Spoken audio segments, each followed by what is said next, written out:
औज़ुबिल्लाहिमिनश्शैतानिर्रजीम बिस्मिल्लाहिर्रहमानिर्रहीम अस्सलाम वालेकुम व रहमतुल्लाहि व बरकातुहू। आज के इस वीडियो में मैं बात करूँगा सूरह मुजादिला की। सूरह मुजादिला इसलिए मैंने पिक किया था क्योंकि इसका जो कॉन्टेक्स्ट है, इसका जो बैकग्राउंड है, जिस वजह से ये सूरह नाज़िल हुई थी, वो बहुत ही इंटरेस्टिंग स्टोरी है। और वो जानने के बाद आपको समझ में आएगा कि जब हम कुरान की सूरह पढ़ते हैं, तो आपको समझ में आती है, लेकिन जब आप उसके पीछे की कॉन्टेक्स्ट जान लेते हैं, तो एक अलग ही लेवल ऑफ अंडरस्टैंडिंग आपकी जो होती है, वो ग्रो कर जाती है उसके बाद। उसका एक एग्ज़ाम्पल हम यहाँ लेके समझेंगे सूरह मुजादिला में। तो सूरह मुजादिला का थोड़ा-सा बैकग्राउंड जान लेते हैं। हज़रत खौला रज़ी अल्लाह अन्हा जो थी, उनका जिनका बहुत ही बड़ा मकाम था। आप अगर कभी भी सीरत पढ़ेंगे रसूलुल्लाह सल्लल्लाहु अलैहि वसल्लम की, तो आपको उसमें ज़रूर उनका ज़िक्र मिलेगा और काफ़ी ज़्यादा रिस्पेक्टेड, वेल रिस्पेक्टेड जो है वो सहाबा थी। तो एक बार क्या हुआ था जब हज़रत उमर खलीफा थे, तो वो कहीं जा रहे थे, हज़रत खौला वहाँ से गुज़र रही थी, तो उन्होंने हज़रत उमर को बुलाया और उन्हें बुलाकर वो खूब देर तक जो है उनको नसीहत देती रहीं। हज़रत उमर भी बहुत ही तमीज़ से और कायदे से उनको सुनते रहे और वो उनको सारी वो एडवाइस देती रहीं, जैसे एक बड़े लोग बच्चों को एडवाइस नहीं देते हैं कि अच्छे काम करो, बुराई से बचो, ज़्यादा हम्बल बन के रहो, नमाज़ पढ़ा करो, ये सारी एडवाइस जो है वो उनकी देती रहीं। हज़रत उमर बहुत ही अदब के साथ उनकी पूरी बात सुनते रहे।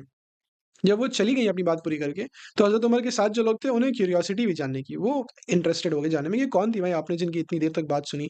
और आपको इस तरह से वो समझे क्योंकि हज़रत उमर खलीफा थे उस वक़्त, कोई खलीफा को बुला के बोले कि देखो नमाज़ पढ़ो, अच्छे बन के रहो, बुराई से दूर रहना, तो लोग जानना चाहेंगे कि वो कौन है जो आपको इस तरह से एडवाइस दे रहा है। तो हज़रत उमर ने बहुत फ़ेमस रिप्लाई भी दिया था, आप अगर ये इंसिडेंट डिटेल में पढ़ेंगे तो आपको पता चलेगा। यहाँ पर मैंने सिर्फ़ ये लिखा है कि हज़रत उमर ने बताया था कि वो सहाबा थी जिनकी पुकार अल्लाह ने आसमान पर से सुनी थी, अर्श पर से और फ़ौरन अल्लाह ने जो है वो वही नाज़िल कर दी थी, रेवलेशंस भेज दिए थे उनके रिस्पॉन्स में।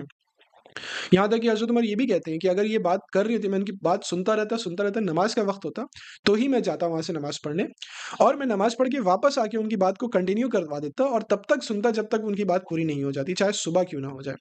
इस तरह हज़रत उमर, ये लेवल ऑफ रिस्पेक्ट था जो हज़रत खौला को मिलता था। तो क्या इंसिडेंट था, कौन-सी पुकार थी हज़रत खौला की जो अल्लाह ने सुनी थी और फिर कौन-सी आयतें नाज़िल हुई थी उसके रिस्पॉन्स में, वो अब हम देखते हैं।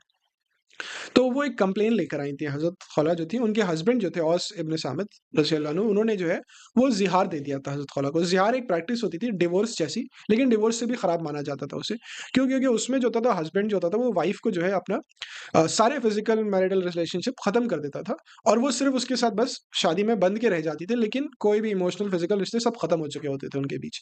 तो ये जो था इंसिडेंट हुआ जब हज़रत खौला को उनके हस्बैंड ने ज़िहार दे दिया था। उसी चीज़ को एक्सप्लेन किया गया है, ये अपनी वाइफ़ को जो है made her permanently forbidden, verse then divorce कहा जाता है, क्योंकि डिवोर्स हो गया, आप चले जाइए, आप नई ज़िंदगी शुरू कर सकते हैं। यहाँ पर आप वैसे फँस जाएँगे बिल्कुल। तो हज़रत खौला जो थी वो रसूलुल्लाह के पास आई कंप्लेन लेके। उस वक़्त क्योंकि कोई आयत, कोई वही नाज़िल नहीं हुई थी इसके ऊपर, तो रसूलुल्लाह ने उनको नॉर्मल एडवाइस जो वो दे सकते थे उन्होंने दिया। लेकिन हज़रत खौला उससे सैटिस्फाइड नहीं थी। उन्होंने अपने हाथ उठाकर अल्लाह को पुकार लगाई और अल्लाह से दुआ माँगी। और जैसे ही उन्होंने दुआ माँगी, उसके बाद सूरह मुजादिला की आयत नाज़िल हुई और आयत नाज़िल जो हुई वो उसी से शुरू हुई कि अल्लाह हैज़ हर्ड हर कंप्लेन और उसके बाद जो है वो रूल बनाया गया है कि ज़िहार जो है वो अब से इनवैलिड है। किसी ने भी अगर किया तो उसकी सज़ा होगी, या तो वो एक गुलाम आज़ाद करे या 2 महीने तक रोज़ा रखे या 60 गरीब लोगों को खाना खिलाए। तो इसके बाद से ज़िहार की प्रैक्टिस जो थी वो हमेशा के लिए बैन कर दी गई और हज़रत खौला रज़ी अल्लाह अन्हु को इस टाइटल के साथ लोग फिर बुला लेंगे, the woman who's plea was heard in the heavens, जो एक शिकायत, एक फरियाद लेके आई और अर्श पर अल्लाह ने सुनी और फ़ौरन आयत नाज़िल कर दिया उसके लिए। उसके बाद एक सूरह का हम ब्रीफ एक ओवरव्यू ले लेते हैं। हमें कॉन्टेक्स्ट तो पता चल गया सूरह का क्या था और इसकी शुरुआती आयतें जो नाज़िल हुई थी, उनका बैकग्राउंड क्या था, वो हमें समझ में आ गया है। अब एक शॉर्ट ओवरव्यू देखते हैं कि सूरह का होलिस्टिक पिक्चर एक ले लेते हैं, ताकि जब आप डिटेल में पढ़ने जाएँगे, तो आपको पता रहेगा कि क्या-क्या बातें होने वाली हैं, बात कहाँ से शुरू हुई है, कहाँ जा रही है, ये क्लैरिटी हो जाएगी फिर। तो सूरह की स्टार्टिंग में ज़िहार की प्रैक्टिस के बारे में बात की गई है।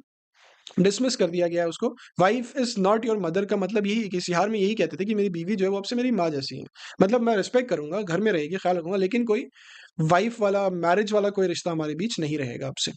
ठीक है? तो ये इसको जो है वो इनवैलिड कर दिया गया था ज़िहार को और ज़िहार करने वाले की सज़ा ये बता दी गई थी कि भाई मैरिज तो एंड नहीं होगी, पर अगर तुमने ऐसा किया तो तुम्हारी सज़ा या तो गुलाम आज़ाद करो या 2 महीने तक रोज़ा रखो या 60-60 गरीब लोगों को खाना खिलाओ। उसके बाद फिर ये बात की जाती है सूरह में कि किस तरह से जो है अल्लाह, जो चीज़ छुपी है, कोई चीज़ अल्लाह से छुपी नहीं रहती। जो आप सोच रहे हैं कि छुपी है, प्राइवेट में कुछ कन्वर्सेशन कर रहे हैं, कुछ कॉन्स्पिरेसी कर रहे हैं अल्लाह और उनके रसूल के खिलाफ, कुछ भी आप करेंगे, सब कुछ अल्लाह को पता है, अल्लाह अवेयर है हर एक चीज़ से। उसके बाद फिर ये भी कहा गया था कि when they come to you greet you by word by which Allah does not greet you. इसका मतलब क्या है? होता क्या था मदीना में, जब ज्यूज़ मुसलमानों को ग्रीट करते थे, तो वो अस्सलामु अलैकुम मतलब पीस बी अपॉन यू की जगह बोलते थे साम अलैकुम, यानी डेथ बी अपॉन यू। तो इसलिए रिस्पॉन्स में वहाँ से ये रिस्पॉन्स निकल के आया था कि जब आपको कोई गैर मुसलमान अस्सलाम वालेकुम बोल रहा है, तो हो सकता है वो डिस्टॉर्ट करके बोल रहा है, जैसे कि वहाँ करते थे। तो इसलिए वो रिप्लाई में सिर्फ़ वालेकुम कहते थे, मतलब तुम पर भी हो। अगर तुमने मेरे लिए पीस कहा है, तो तुम पर भी पीस हो। अगर तुमने मेरे लिए डेथ कहा, तो तुम पर भी वही हो। तो सिर्फ़ जवाब में वालेकुम, वहाँ से ये रिप्लाई निकल के आया था। तो इस चीज़ को यहाँ पर जो है कहा गया है कि जब वो तुम्हें ग्रीट करते हैं, तो वो उससे नहीं ग्रीट करें जो अल्लाह ने कहा है तुम्हें। और उनकी ग्रीटिंग जो है वो वार्निंग दी गई थी कि अल्लाह अवेयर है इन सब चीज़ों से, जो आप सोच रहे हैं अल्लाह से छुपी हुई है, आप छुप के कर रहे हैं, वर्ड्स को स्लाइटली डिस्टॉर्ट कर रहे हैं, वो अल्लाह को सब पता है और हर चीज़ का आपको सिला मिलेगा।